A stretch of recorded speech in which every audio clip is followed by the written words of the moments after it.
Dairy development का। और dairy development में बहुत बड़ा फोकस लाया गया है कि कोऑपरेटिव्स के माध्यम से कैसे डेयरी डेवलपमेंट हो।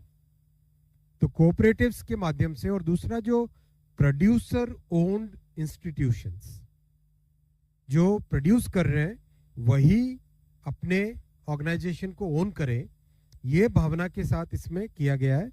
और बहुत बड़ा फोकस रहेगा वैल्यू एडिशन के लिए और डेयरी के थ्रू प्रोक्योरमेंट लेने के लिए। आपके सामने ये डेटा अगर आप देखो, मिल्क प्रोडक्शन किस तरह से बढ़ा है, 13-14 में 138 था, करीब करीब उसका ऑलमोस्ट 1.8 टाइम्स हो गया है 239 मिलियन टन्स पे। ये एक डेटा आपके सबकी जानकारी के लिए रखा है। प्रैक्टिकली हर पैरामीटर पे अगर हम देखें तो बहुत बड़ी ग्रोथ हुई है इन 10 सालों में।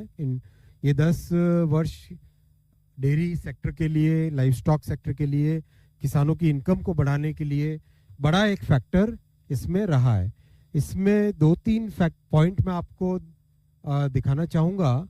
मिल्क प्रोक्योरमेंट बाय कोऑपरेटिव्स, ये आप जो थर्ड आइटम है वो देखना, मिल्क प्रोक्योरमेंट बाय कोऑपरेटिव्स, और उससे पहले वाला देखना milk procured by number of dairy cooperatives. हाँ, milk procured by cooperatives lakh kilogram per day 342 था केवल 2014 में, वो आज 6628 हो गया है। This is a huge huge huge jump. और कोऑपरेटिव पे रखने से जो सबसे बड़ा बेनिफिट होता है वो होता है कि मिडिलमैन वाला जो मार्जिन होता है वो निकल जाता है। कोऑपरेटिव में होने से किसानों को total benefit, maximum benefit is basically going to the farmers. इसीलिए कोऑपरेटिव पे इतना ध्यान दिया गया है, फोकस इसलिए किया गया है। और अगेन आप देखो, number of dairy cooperative society's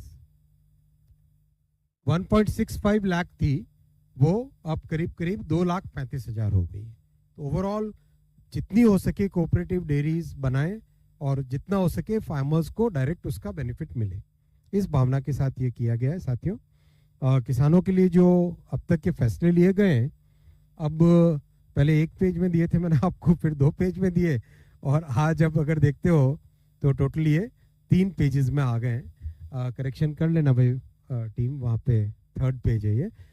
total 6 lakh crore से ज़्यादा के टोटल फैसले हैं प्रधानमंत्री श्री नरेंद्र मोदी जी की इस तीसरी ऐतिहासिक टर्म में।